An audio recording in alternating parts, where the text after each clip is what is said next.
This is how you make the best auto crafter you can make on Minecraft's DonutSMP.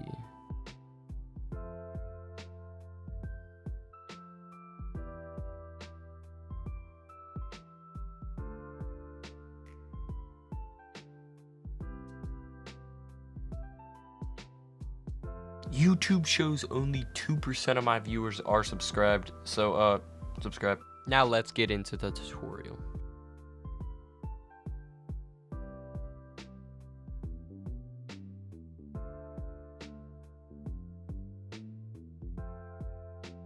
In this specific version, I'm only making it 8 blocks because that's how far water flows without needing a thing of ice.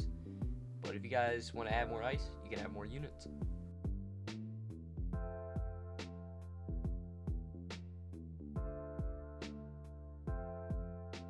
Now this part right here is the collection system for the auto crafter. You can just connect this to your farm like I have it showing later in the video, and all it will do is just dispense stone meal through this bottom part right here.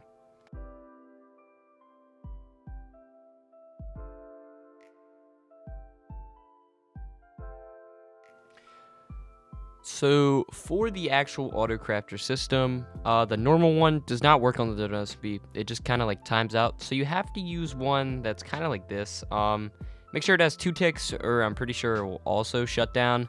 But this works perfectly fine on the DonutSMP. So this is what I'm building now.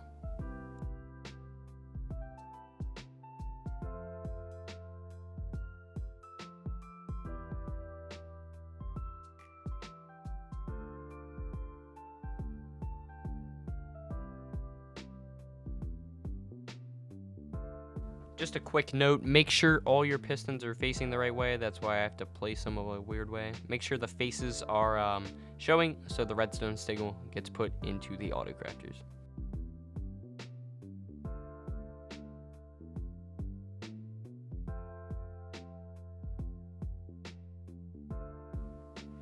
And just make sure to do exactly what I'm doing here, or else the timer system will not work.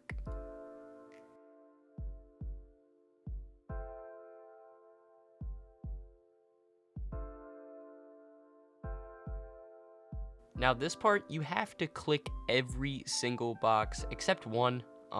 That's just so it doesn't fill with bones and it doesn't craft anything. This is just to make sure you only get 1 line of bones in at the same time, and it doesn't overflow your machine and break it.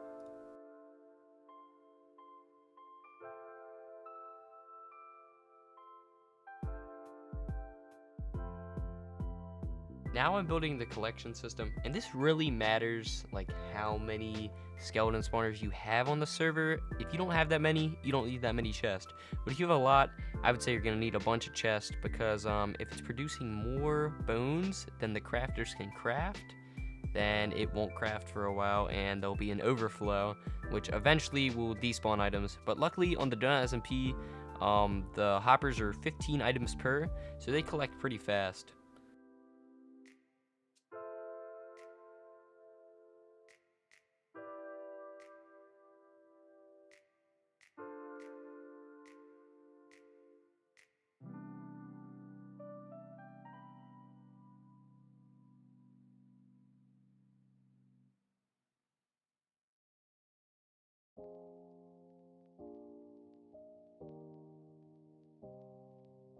Then when making this final part, you can really just make it any way you want. I just like the method that I'm doing here because it just keeps everything inside and all the bones won't overflow out the back, and they'll just kind of go around. Once you get a lot of these made, you can really just make a cycler that makes them go around in a circle, so they'll keep collecting if your bone meal storage is overflowing a lot. And place a sign like that, place water, and your system is all primed and ready to go. Now here's just me testing it with some bones, just to see if it works, just dropping some stacks off.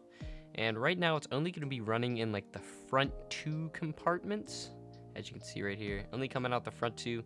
But once those fill up, or once you get a lot of bones and you're dropping them all out of your inventory at the same time, they'll start overflowing. Anyways, thank you guys for watching today's video. If you guys have something you want to recommend, drop it in the comments. This was a comment recommended But anyways, I'll see you guys in the next one.